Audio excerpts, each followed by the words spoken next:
Krishna. Thank you, Mataji, Rashmi Mataji, Vinod Prabhu. Thank you. Where is Gaurangi today? She's here. Achha.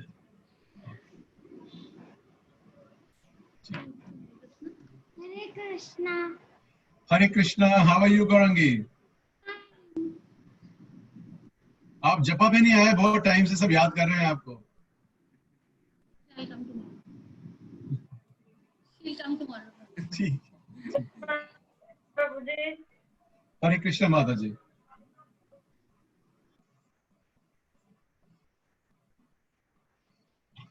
Hare Krishna. Maharaj has not come. So, thank you. He's here. Maharaj. Yes. Hare Krishna. Hare Krishna, Maharaj. Krishna Maharaj, pranam. Hare Krishna. Hare Krishna. So how is everything? Everything all right? Yes, Maharaj. With Krishna's mercy, everything all right. And that is hot now, no? Yes, Maharaj. It rained very heavily today. Oh, okay. Yes, That's good. we got very good rains today. Yes, All right. yes, Maharaj. Maharaj, the sitars are the one you are learning? Sorry? The sitars behind you is what you are learning? Sitar? The big sitar behind you? That's Sarangi? Sarang? that's Veena. Veena. Oh, okay. Okay. Hmm. Okay. I mean, that's what's standing here. That's tambura. It's one of the Veenas.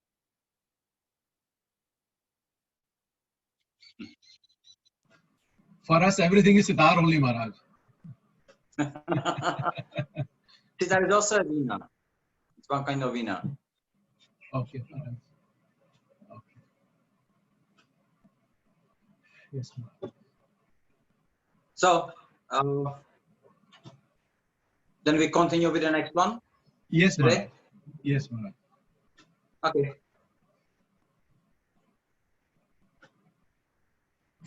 Okay, let's see how fast we go. And then maybe more time for questions. I think this point is quite short. Okay, Maharaj. Let's. So then we will continue reading from the Harinama Cintamani with chapter 8, the Nama Arthavada Aparadha. To consider the glories of chanting Hare Krishna to be imagination and to give some interpretation on the holy name of the Lord.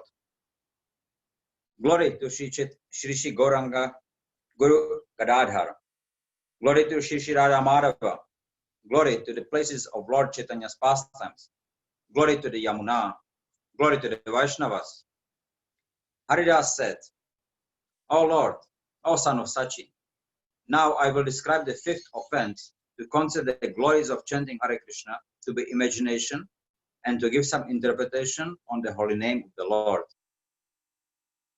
The Vedic scriptures say, kind Lord Krishna gives his mercy to anyone who with faith or even with contempt chants the holy name. So we were discussing, right? Even chanting with contempt, still Krishna takes it very seriously. Yes, Maharaj. No knowledge is pure like the holy name. No vow is powerful like the holy name. No meditation in the world is like the holy name. No philosophy brings a result like the holy name. No renunciation is greater than the holy name. Nothing will ever be equal to the holy name. No piety in this world is like the holy name. In my thoughts, I do not see any goal greater than the holy name. The holy name is the highest liberation. The holy name is the highest destination. The holy name is the greatest peace. The holy name is the highest abode. The holy name is the greatest devotional service. The holy name is the most faithful heart. The holy name is the highest love. The holy name is the greatest meditation. The holy name is the supreme creator. The holy name is the master of all. The holy name is the highest object of worship. The holy name is the supreme personality of Godhead, now come in the form of a teacher. So reading this, a list of what now holy name is, then one may be really bewildered. One may think, oh, how is it possible? Now, what is this? How is it the highest meditation? How is this the best of philosophical conclusions, right? Now, how is the best, greatest renunciation? And how come that nothing will be ever equal to holy name? We have some ideas that we do some puja or something, and then we get the results. But holy name, it doesn't give results as such. Why? Because the Lord's holy name is about bhakti. And bhakti is not a business. It's not about I do something and I must get something. So, therefore, it's the greatest of renunciation. One has to understand or realize, actually, not just understand, realize devotional service, what actually it is. How that I serve the Lord, and no matter what, then I am going to be serving the Lord. The results may be, I may be happy or unhappy, but still I continue doing my service. Same like Grihastha, right? Sometimes now we are happy and then we do things with enthusiasm. And sometimes now we are not happy, maybe we are sick or something happened, but still we have to do our duties. You cannot not do your duties. So that's what we need to really realize. Bhakti, it's about the Lord. It's about Krishna, not about us. If we perform bhakti, thinking, okay, I do this and I will get that, then it's a very low level, sakama at the best. But it's not, this is not going to give us the highest realizations. So how it works, how it works with the holy name, then we have to really deeply start focusing on and chanting the holy name to be able to realize that the holy name is the greatest devotional service. Oh, I'm doing so much devotional service. I'm doing so many things. So now the chanting of the holy name is the greatest devotional service. So we cannot make mistake about that.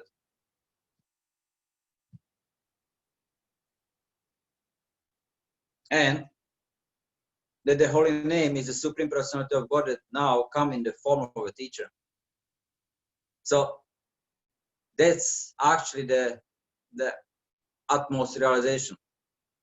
When we realize the name is not different from the form, qualities and pastimes of the Lord, by fully surrendering Atmana Vedana, then we can realize that. But until then, it will not be possible. So 1,000 holy names of Lord Vishnu equal 1 holy name of Lord Rama, and 3 holy names of Lord Rama equals 1 holy name of Lord Krishna. The Vedic scriptures eternally sing the glories of the holy name. They teach the world about the spiritual nature of the holy name. Persons who think the Shruti and Smriti scriptures description of the benefits obtained by chanting the holy name are imaginary and untrue are the great offenders. They who think the glories of the holy name are imagination are the lowest of sinners. Burning in hell, they suffer greatly. Anyone who interprets the scripture's meaning by saying, the scripture's description of the benefits obtained by chanting the holy name are not really true. They are only given to attract people to the holy name. Is the lowest of men. He does not know what is auspicious and what is not auspicious for the individual souls. The truth is the opposite of what he thinks. Now, in regards to that, then the scriptures definitely give the true nature, true description of the holy name. But as we were discussing before, to realize that, we need to accept it. Even if we are not willing to take up the chanting of the holy name, we will not be able to really realize the true nature of the holy name. That's a very serious thing to consider. So,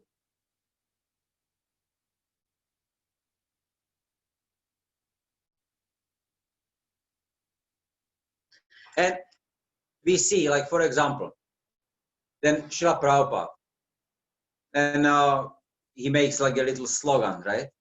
Just chant Hare Krishna and be happy. So then, naturally, that will make us think, okay, if I chant Hare Krishna, I will be happy. So I'm chanting Hare Krishna to become happy. So, yes, we may start thinking that actually the chanting of Hare Krishna is for me to become happy. And people, when they hear that, oh yeah, I'm unhappy now, so then chanting of Hare Krishna makes me happy. And they may start chanting like that. But the true nature or the understanding of the holy name, it's that one becomes happy because Krishna is happy. So we chant the holy name not for ourselves, not for ourselves to become happy, but ultimately we have to understand we chant the holy name to please Krishna. And when Krishna is happy, we become happy. So that way, then we can fulfill, we can please Krishna. And at the same time, as a result of Krishna being pleased, we will be happy. Like an example, your children. If you please your kids, then the kids are happy. When the kids are happy, the parents are naturally happy. But if you do something for yourself, not caring about the kids, then the kids are not happy. And naturally, your happiness cannot be complete. Because you naturally think about your kids. So, this point, then we have to realize to be able to move forward. It's not about us, it's about the Lord. And this is the basic principle of relationship. That how we relate to each other, how we treat each other, what are the exchanges to relate to each other. When we realize that, then the same thing we can apply for on Krishna's relationship or our relationship with Krishna. If we do that, then we can realize the happiness which comes from us pleasing Krishna. And the outcome of the happiness is the realization in the form of realizing the Krishna's form, realizing the Krishna's pastimes, and realizing Krishna's qualities.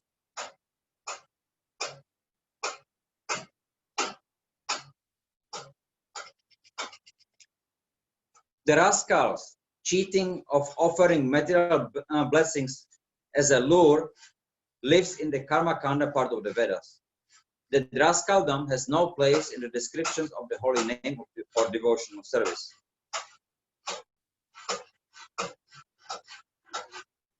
I know that the material benefits described in the Karma Kanda are meant to attract the people. I also know that benefits both brought by devotional service are eternal and real. The glories of the holy name have no end. In describing the holy name's glories, the scriptures do not offer the lure of material blessings. So, we were talking before, the Karma Kanda, Jnana Kanda, part of the Vedas. They talk about that the highest is either karma or jnana or yoga. So, to make the people actually become attracted, not to bewilder them, but because they are on a very low level of consciousness, to help them a little higher.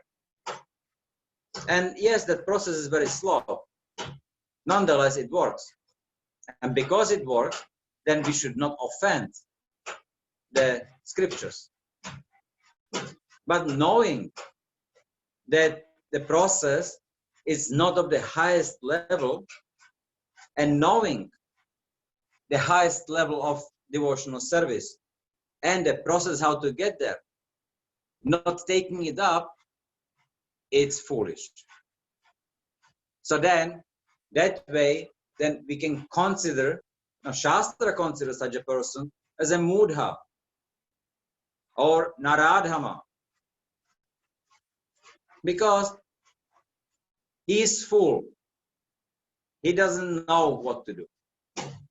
Then Naradhama, the lowest of men, he knows what to do, but he doesn't want to, being lazy. And like that, he wastes his time and his life. So this has to be avoided for us to actually realize then what we should do.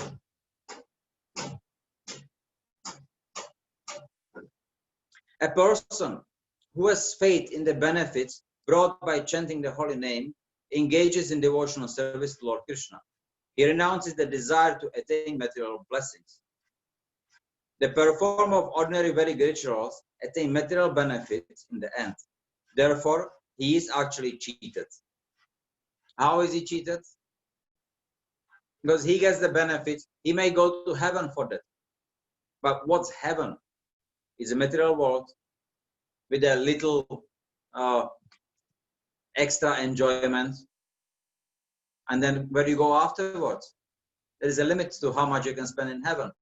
You come back and you start from the beginning. So that's why, as we were discussing, the anarthas coming from sinful activities and also from pious activities.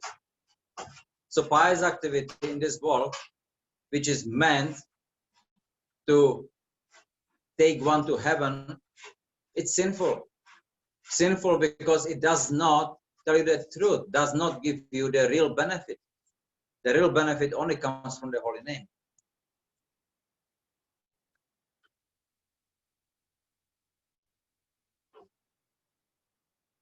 The Vedas and Smriti Shastras have described limitless good results obtained by chanting the holy name. These results are not devoid of benefits for the individual souls. Karma brings good and bad material results. The performer of karmic rituals thus requests results that are material. A person who throws far away the results of karma, who continues to act, whose heart is pure, and who takes pleasure in spiritual life, gradually becomes powerful. So here the word gradually is important, because it may not be immediately possible because of our attachments. We are attached to perform some karmic activities. We have desires. We want to enjoy. And we don't know anything about spiritual life. So if I chant the holy name, how can I believe that this Shastra, what's saying, how the Sadhu and the Guru, how can I believe that he is right? We have to have some faith. And through the faith, with association with devotees, then eventually we will build up the faith to come to the highest platform, prema. But until then, there are going to be some doubts. But these doubts should not come in the form that I don't believe what the Guru, Sadhu and Shastra say.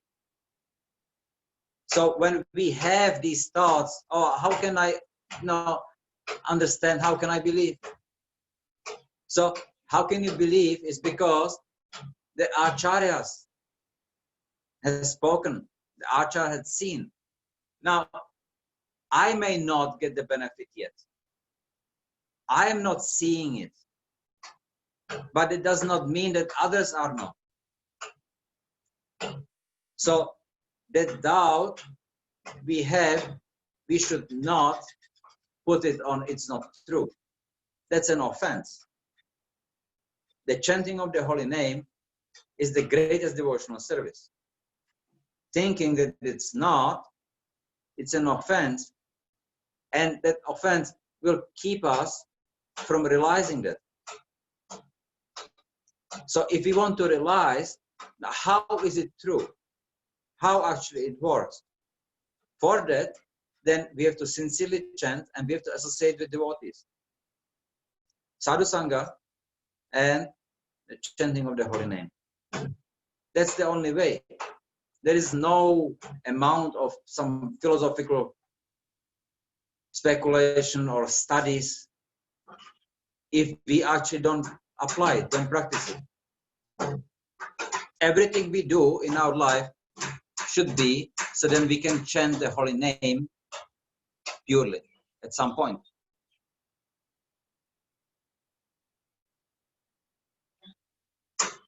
A person who takes pleasure in spiritual life strives for and attains the holy name. The final result of a saintly person's effort is the attainment of the nectar of the holy name.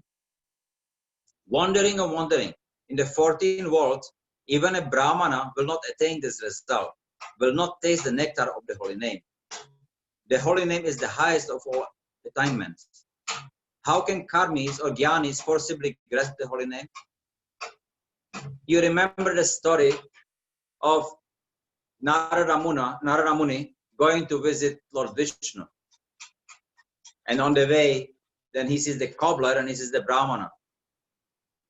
So the Brahmana, who is the most learned, he knows everything. But he has doubts. He has doubts in the words of Narada Muni, or he has doubts in the words of Lord Vishnu. Therefore, he is not eligible to go back to Godhead because of his doubts. And he is vastly learned. The cobbler, who he was not very learned person, but he had faith, great faith, that whatever comes from the mouth of the Vaishnava or the Supreme Lord, it's true. He may not understand how it's true, but he has the faith. But the cobbler, he was not blindly following. He had very beautiful explanation why he believes the Lord's words.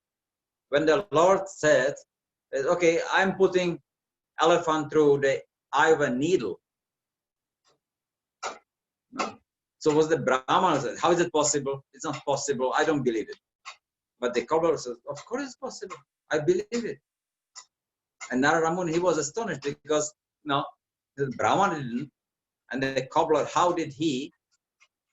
So then the cobbler explained, I'm sitting here under the banyan tree. The banyan tree has thousands of fruits. And in each fruit, there are thousands of small, tiny seeds. And each seed holds a tree like this one. the big one. So if that's possible for the Lord to hide big tree in one small seed, so why is it not possible for him then to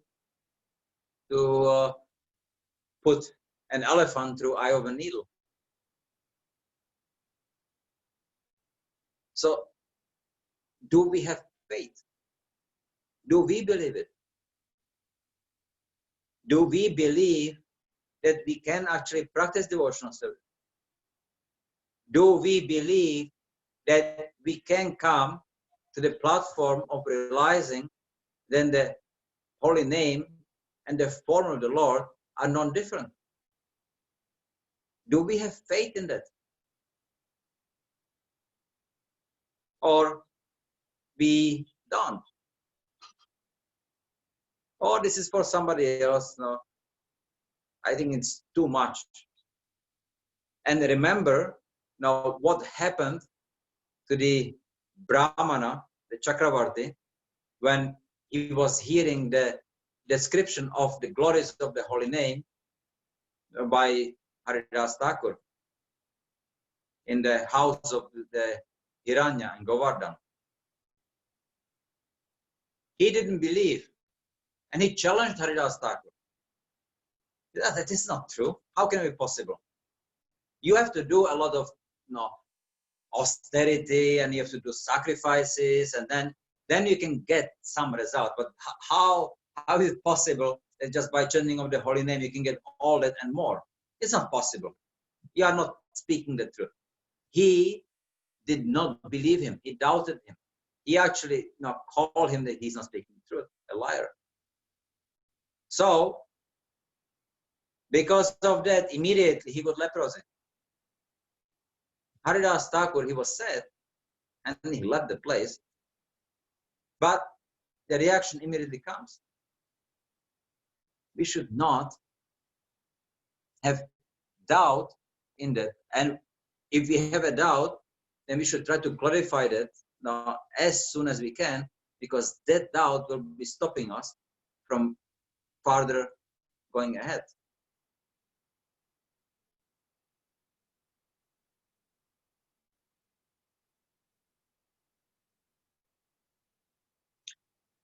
By Namabhas, one attains all results of karma.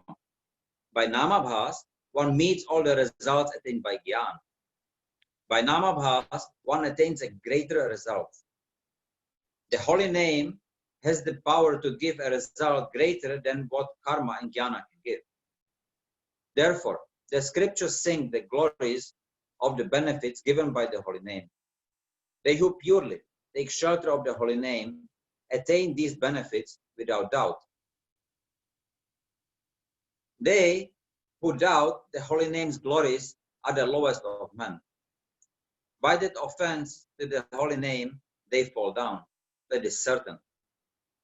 In the Vedas, Ramayana, Mahabharata, and Puranas, in the beginning, middle, and end, the holy name is everywhere described.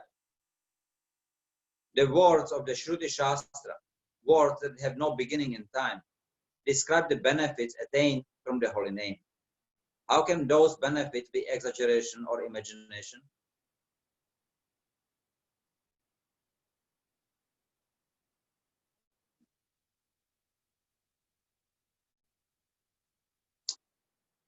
The holy name and the person to whom the holy name refers are one. The Lord, oh Lord, you have placed your powers in your holy name, and you have placed devotional service to your holy name above all other activities. Oh Lord, you are supremely independent. You are the master of all potencies. By your wish, the rules of spiritual life are founded. You have placed material results in karma, and you have placed your nirvana shakti, or potency of impersonal liberation, in jnana. Supremely independent, you have done this.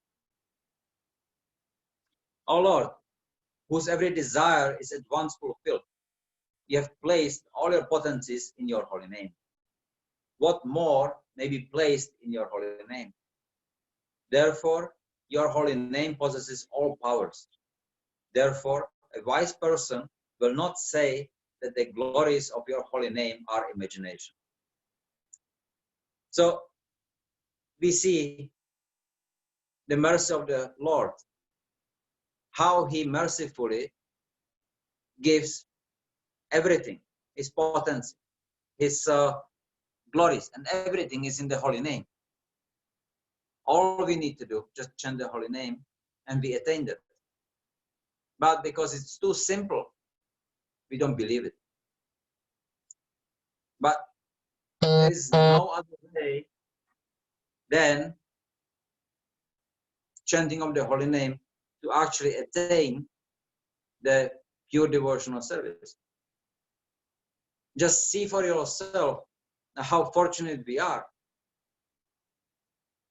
Then being in Kali Yuga, and we have so many imperfections, so many problems. We suffer. And then the life is short. And in Gurgaon, you have no water. Right? So many things. So many problems. Now it's hot. In winter it's cold. You get sick. You get coronavirus. Now, next will be different virus. Sukha dukkha is constantly changing. There's always something. And then, so what gives us happiness? Where do we get happiness from?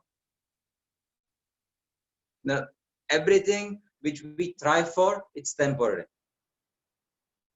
You try to go and get the latest some BMW. You'll be happy for some time. Then you crash it. Then you'll be really sad. Or maybe even in the hospital. Who knows? So these are temporary. And we are here in this material world to learn that it's temporary and we should get sick of it.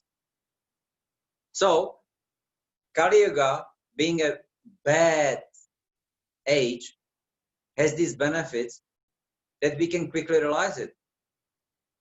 Because of the suffering, because of so many imperfections. Now we have the opportunity. And besides that, we are born today. Now, when the movement of Chaitanya Mahaprabhu is going, Srila Prabhupada, his teachings are very fresh. We can read his books. We can hear discourses from Indian Vaishnavas on teachings of Srila Prabhupada. We can hear the lectures by Srila Prabhupada. So many things, so many benefits are there we can do. Then we only need to do one thing. We need to accept it. And accept it that, okay, I didn't realize it yet. I don't understand how it works.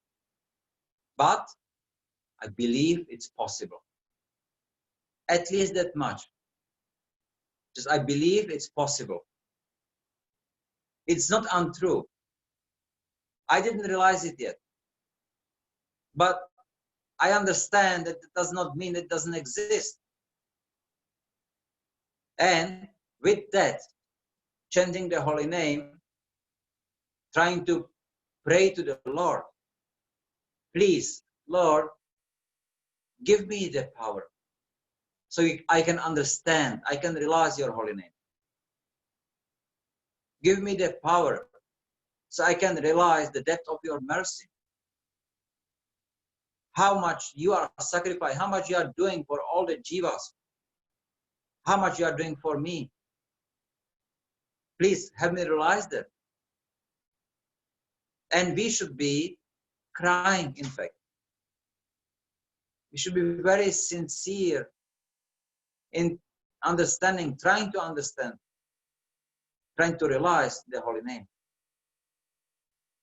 Then the holy name can reveal himself. That's all. We cannot ourselves realize the holy name. The holy name has to reveal ourselves to us. And it's going to reveal ourselves to the way how we approach Krishna. So, like we were giving the analogy before about the child, the father, and the child playing in the sandpit. So, like that, Father, I'm tired. Please take me from here. Take me home. That's what we need to realize. So, in fact, the Kali Yuga and the present moment we are in Kali Yuga, it's the most auspicious. That's something extremely rare. So let's take it seriously. All we need to do, just chant the holy name. For now, in the beginning, just continue doing all your activities, whatever you do,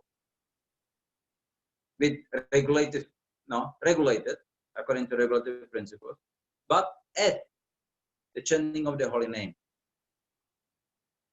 Sincerely chant. No. If not 16 rounds, okay, 8 or 4. But sincerely, every day. And meditate on the holy name. Meditate on Krishna. Just, you can even have a printed out the holy name, printed out the Mahamantra, and just read the Mahamantra. Just focus only on that. Don't focus on anything else. And with the full focus, just chant. 4 rounds, maybe 2 rounds, even 1 round, if you chant with full focus, you will get very deep realization. So try that. And then you can start understanding the glories of the holy name. Then you can start understanding that what Haridas Thakur is speaking is not imagination. It's a fact.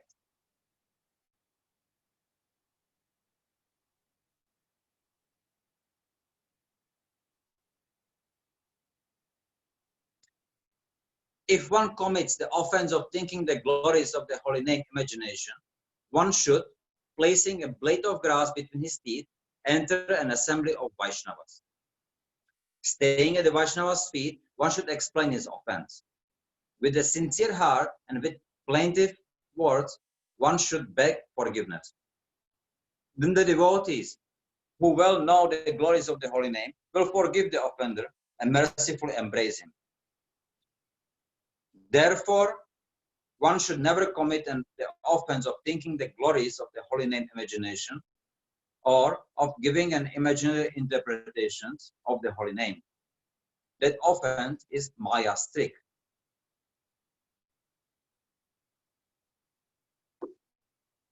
So, Maya's trick, it's Krishna, he wants to see that you are sincere. He wants to see that all of us are sincere. So the sincerity is by our faith. How much faith we have. So then, Maya's responsibility, Maya's duty to Krishna in this world is that she will try to trick you. Or you think that you want to do devotional service. Okay, well, okay, look, here is some gratification. Now, hey, go, take money. No, money is better than chanting. She will do like that. Because she wants to see your sincerity. And if we are sincere, I don't want money. I want the holy name. Then Maya will be very pleased. She is not evil. She is here to make us realize that what we want, what we are trying to get, it's useless. That's all. So she is actually our friend. And if we realize that, and we can go farther. If one somehow converses with a person who thinks the holy name's glories are imagination, one should at once jump in the Ganga with all his clothes. So, if one comes across such an offender, he becomes contaminated. So immediately to purify that, then he should jump in Ganga with his clothes to get pure, or one must just immediately chant the holy name and don't listen to a person like that. Or then you have to be able to convince the person. You have to convince him that what he speaks is not true, and then make him realize what actually the truth is. Then he will also benefit. But we should not speak the untrue words. We should not blaspheme the holy name, and we should not hear blaspheming of the holy name. A person who has faith in the mercy of Lord Krishna's dear devotees decorates himself with the Cintamani jewel of the holy name. Jewels that have taken the form of this book, Harinam Cintamani. So, well, that's the end of the chapter. It was a short one. So now, some questions.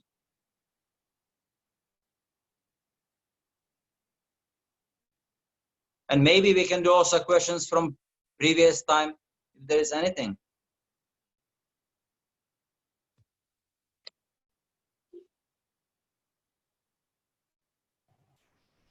Hare Krishna Maharaj. Hare Krishna.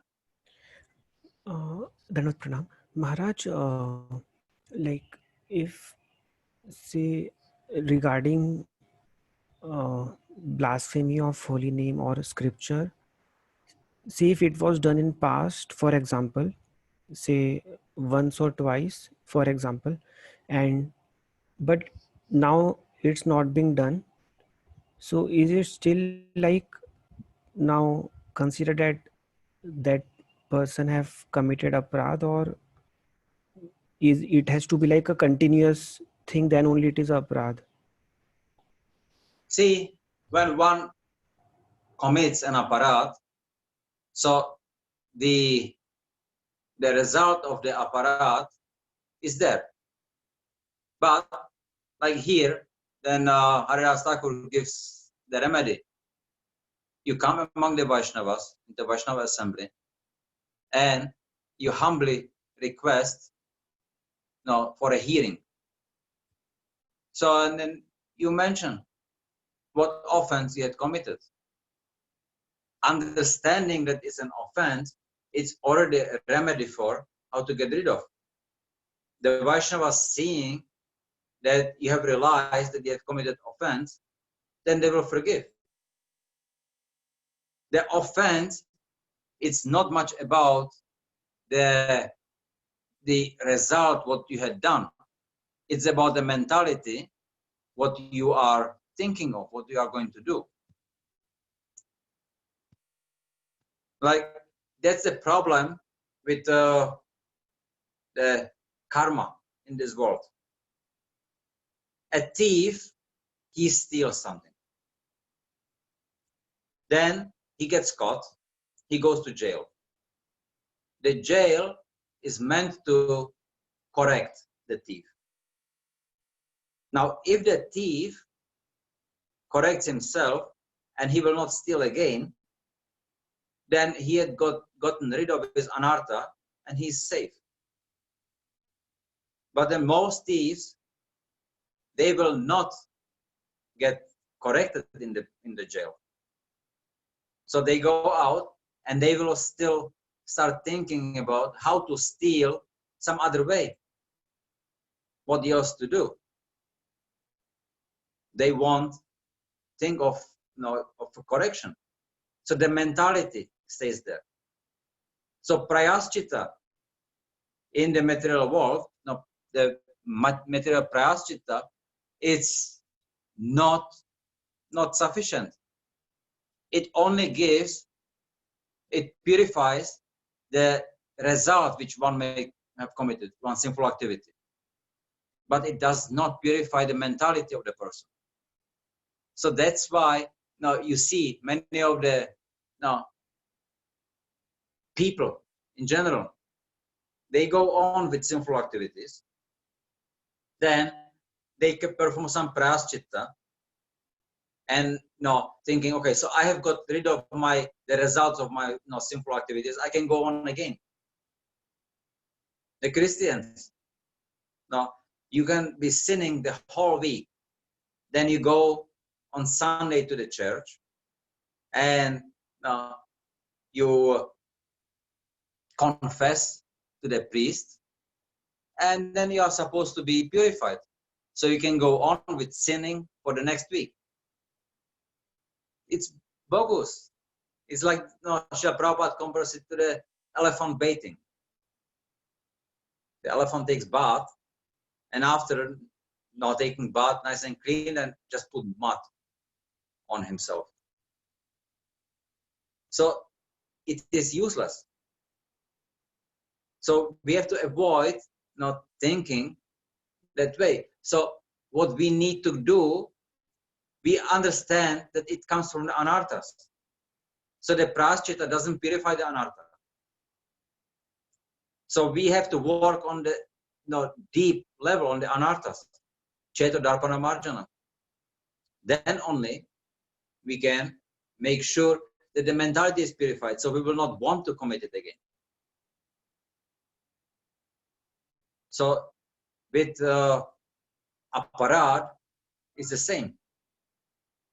If we have the mentality of committing Aparadha, nothing is going to help us. We may go on, but then we are committing an offense of chanting the holy name on this, committing offenses on the strength of the chanting of the holy name.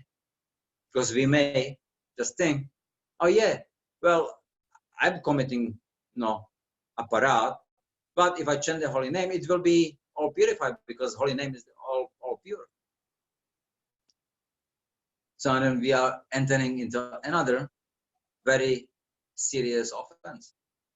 We will be discussing next time, but to avoid that, then first of all, we have to develop the mentality, I don't want to commit offense.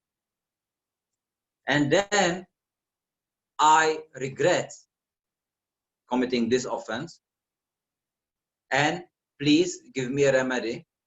How can I get rid of it? If you ask only, okay, what can I do? How can I get rid of it? But I cannot guarantee that I'm not going to do it again because I want to. It's useless. Now, of course, because of the Maya's influence, it may happen that the person again will fall for the same trick or similar trick and commit an offense. But that was not his intention. His intention was not to commit the offense again. And it's not only what he's saying, it's also what actually he's thinking. That what he's thinking, that consciousness is very important. So that way, then it's decided or it's seen whether the person can get purified, can get rid of his mentality or cannot. Yes? Yes, Maharaj. Thank you. Hare Krishna. Hare Krishna Maharaj, Dandvat Pranam. Thank Hare you so much for the wonderful session on Namaprad. Maharaj, previously, like due to lack of some faith, I used to think sometimes that what if everything which is happening is not true, and what if after that I came to know that this is not true. But as Prabhuji always suggests, if we lack faith, we can get faith from someone who is having faith. So I always try to get faith from devotees. So that is helping a lot. But is there any other way also by which we can get our faith more strong? See, the faith, it's also ends in form of realization. So the faith can be can be gotten basically three ways. You can get faith by hearing. You hear somebody telling you some instruction, you may have full faith in the person and follow, and you will get the realization. Or you may get faith by seeing. You see how others are getting the result which you want, that inspires you, and you get the realization. Or you may get it by your own experience. You do it yourself. And then now you get your realization. So this, the chanting, if we are having little lack of faith, or we are a little down, or we are thinking of maybe it's not true, so then yes, hear Srila Prabhupada, hear his lectures.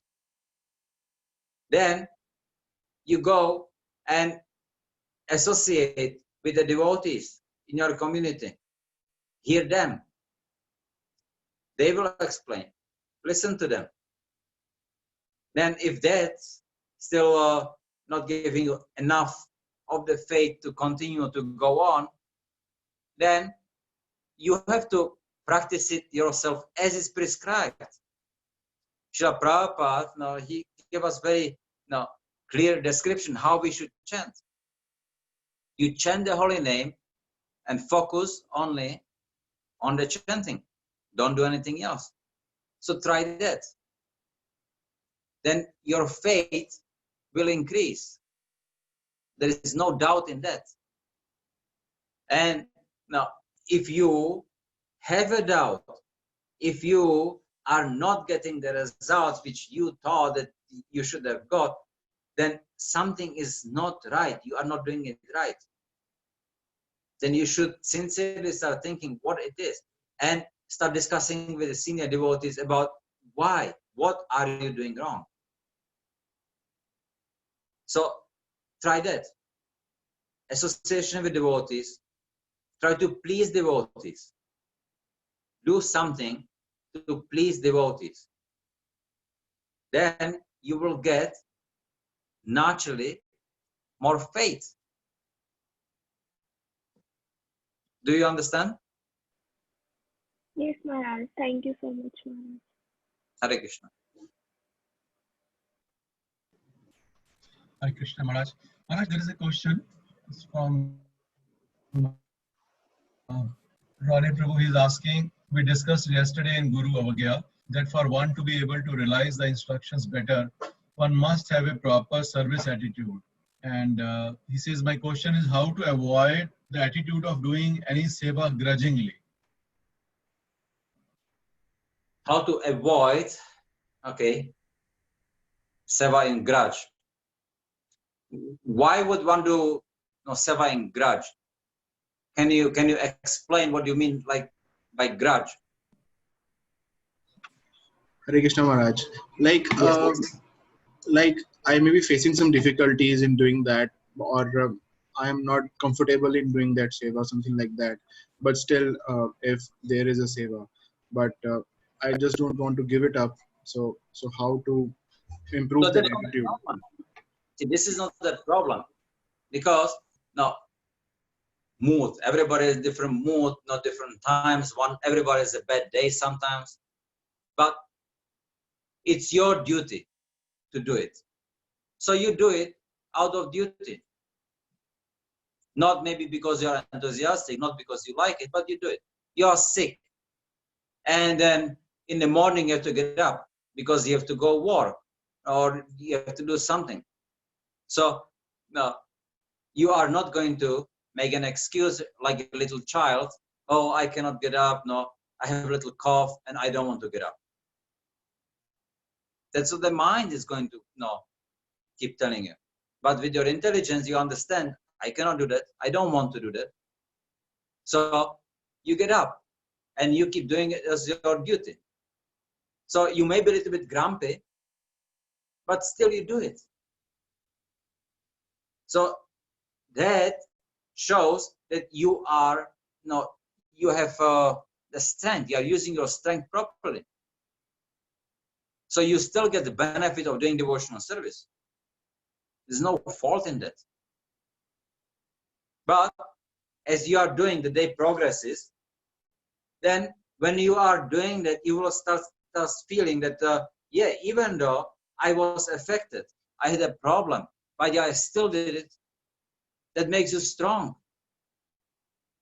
That strength, seeing that you can control your mind this way, makes you happy. And you may be sick, but you feel accomplished. So there is no question of grudge. Try, whatever you do, try to turn everything into positive experience. You follow? Yes, Maharaj. Yes, I got clarity. Yes. Thank you, Maharaj. I think grudge was a wrong word used. But It seems we got the understanding. Yes, Maharaj. Yes, Vinod Prabhu, Rashmi Mataji, you have a question? Hare Krishna Maharaj, Tanvat Pranam. Hare Krishna. So it's about chanting. Like we have heard that there are 3 types of chanting. So can you elaborate like which one is best for us, and can you elaborate 3 types of chanting? What do you mean the 3 types of chanting? So we have heard that there are 3 ways to do chanting. Like one is mind, one is speaking the Mahamantra distinctly, and one is going fast while chanting, not distinctly, so something like that. You see, chanting loud, Harinam Sankirtan, and it's the best because it benefits not only you, but the other living entities. But then japa means like a soft chanting. So it's individual. For somebody, it can be very beneficial, chanting loud and hearing himself, and that may be very beneficial because he can focus the most. For somebody, he'll be focusing more when he chants softly. Now, sometimes, what do you do when you don't have your feedback? What do you do when you are in your work? What do you do when you are driving your car, or you are in the metro, or you are walking outside, you are in the shop? What do you do? What do you do when you are on the toilet, right? So you can always chant. Now you don't have to chant aloud. You can chant in your mind, but you can constantly chant in any situation. It can be just be conscious of the holy name. So, and you may notice when you chant, then the mind gets fully focused on the chanting. When the mind is focused on the chanting, you can chant very fast. And then if you are trying to chant also while speaking, the tongue may not be able to catch up with the mind. So at that time also, now you can chant now in your mind, and the chanting can be faster than chanting aloud. So each and every one is beneficial, and it's used depends on the person, on the time, place, circumstance. So it's not that one is better than the other or one is worse than the other, but they can all be used, and they have the effect on the person if it changes the consciousness of the person. That's what it is. So you cannot say that only one is good and the other one is not. That's not true. So that's fine if sometimes I get more focus when I chant fast, And sometimes when I chant slow, I'm able to focus more. So that is fine. I can chant either ways. Yeah, sometimes you can chant slow, and maybe if you are chanting with someone, you can chant slow. But sometimes, when you get really absorbed in the chanting, so then in the mind, and you can start chanting really fast, you don't even notice it. You are so absorbed. So it's fine. Thank you, Maharaj. One more question. Yes, Maharaj, I have one more question. You mentioned that 1000 Vishnu names is equal to one name of Ram, and 3 names of Ram is equal to one name of Krishna. So the question is the name of Radharani equivalent to Krishna's name? When we First of all, I didn't say it, okay? Sorry. It is mentioned.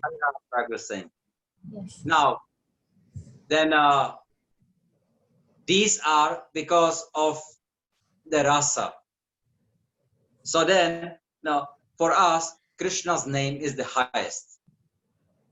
So we follow that.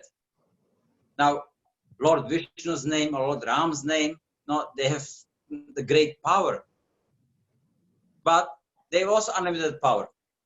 But the rasa, which is expressed in name of Krishna, is the highest. So now we chant the name of Krishna because we are pleasing him. Now, we cannot approach, or we cannot even try directly approaching Radharani. Radharani is never alone. Even when we chant the holy name, then Hare, it's also is the energy of the Lord, and it's also name of Radharani. So we are chanting Radharani's name, but we are never chanting alone the name. Same like Lakshmi and Narayan, they're always together. She is never alone. So us trying to worship Lakshmi Devi to get some benefit from her without Narayan, it's an offense. It's bad. So therefore, Srila Prabhupada never encouraged that we should be chanting the name of Radharani. He gave one permission, and that's on Radhashtami. At the time, just okay, glorify. It's a nice mood, but it's always Radha Krishna. It's never Radharani. So, and you see, in Bhagavatam, then Shukadev Goswami, he did not mention the name of Srimati Radharani directly, because if he would, then that would be the end of Bhagavatam. He would not be able to continue speaking. He will be immediately in ecstasy, and that's it. But now he wanted to speak the Bhagavatam, so then Parikshit Maharaj and the whole humanity can take advantage. So, yes, the Srimati Radharani is the Harini potency of the Lord. So yes, she is the rasa personified. But we don't say, we don't speak. We approach her only with Krishna. So out of respect, then we do, and then we can get the highest realizations. So that's what the acharyas recommend. That's what we should follow. Okay, Maharaj. Thank you. Hare Krishna.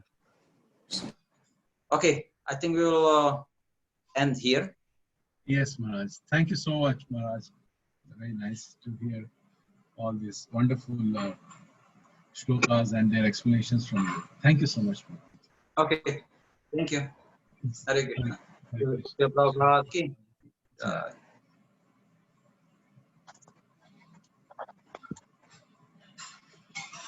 Hare Krishna. So thank you so much, devotees. I hope everybody got some nourishment. And actually for that reason also, which Maharaj spoke, that Krishna is never shown alone. Similarly, Radharani is never alone. So many times we tell devotees, don't put pictures on the group, Radharani alone, Krishna alone. So Radharani is always with Krishna. And Krishna is always with his friends, with a cow, with the gopas, like that. and it is not a very great thing to do to to chant her name like that. Only in Vrindavan they do, but then we consider to be a higher platform, so we don't try to imitate them, you know. So like we had today's quote also, but our whole thing is that we approach everything to our Guru and Acharya, and we don't approach, you know, when we can't approach Krishna directly, then how we approach Radharani directly. But we are doing devotional service, so that devotional service is under our supervision. Like that. So our next supervisor is our Guru Maharaj and then Acharya, like this. Prabhuji, in the Japa session, Guru Maharaj's Japa session, we heard that Guru Maharaj mentioned there are 3 types of chantings. So he mentioned that one is that I don't remember the names that he mentioned. One is which is in our mind. One is when we speak it loud. So the best is when we chant in our mind. This is what he mentioned. So can you tell us more about it? Yes, Mataji, which means you are murmuring it so low that only you can hear it. You know, so there are different ways. So now Maharaj is getting up at 1:30. He's doing the chanting even before Brahma Muhurat because everything is shant. So because his consciousness is like that, he can do it. But for most of us, we are unable to do it.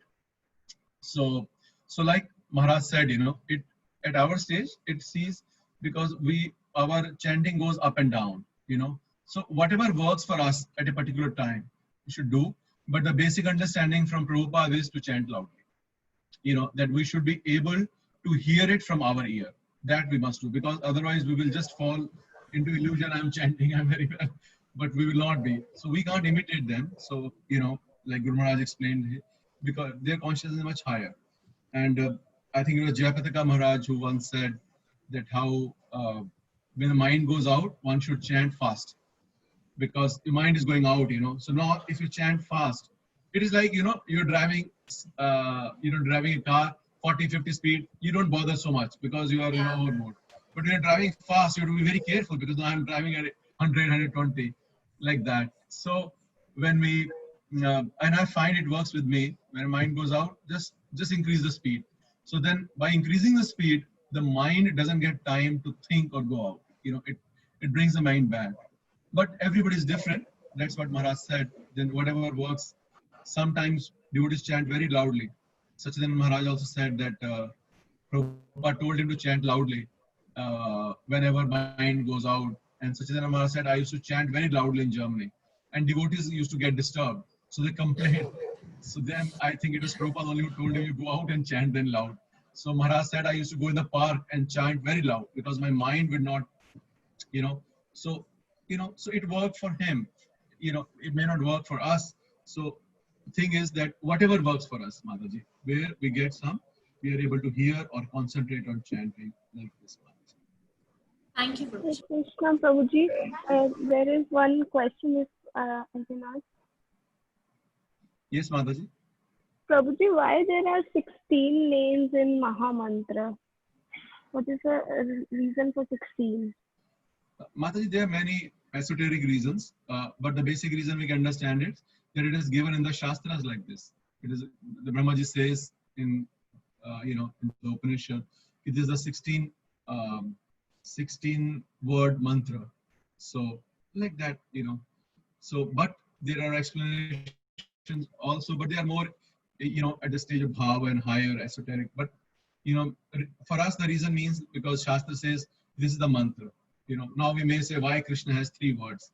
You know, so then there are understanding of Kri mean this, Sha mean this, Na mean this. But for us, the basic understanding is this is how it is. You know, some people say why he's black. So he's black. So somebody may give, some acharya may give some explanation. He's black like this. But you know, for us, that the simple thing is that we believe in the word of Shastra, and Shastra says it's the mantra has so many like this. So Okay, thank you. Okay. Hare Krishna. So thank you so very much. All glories to Srila Prabhupada.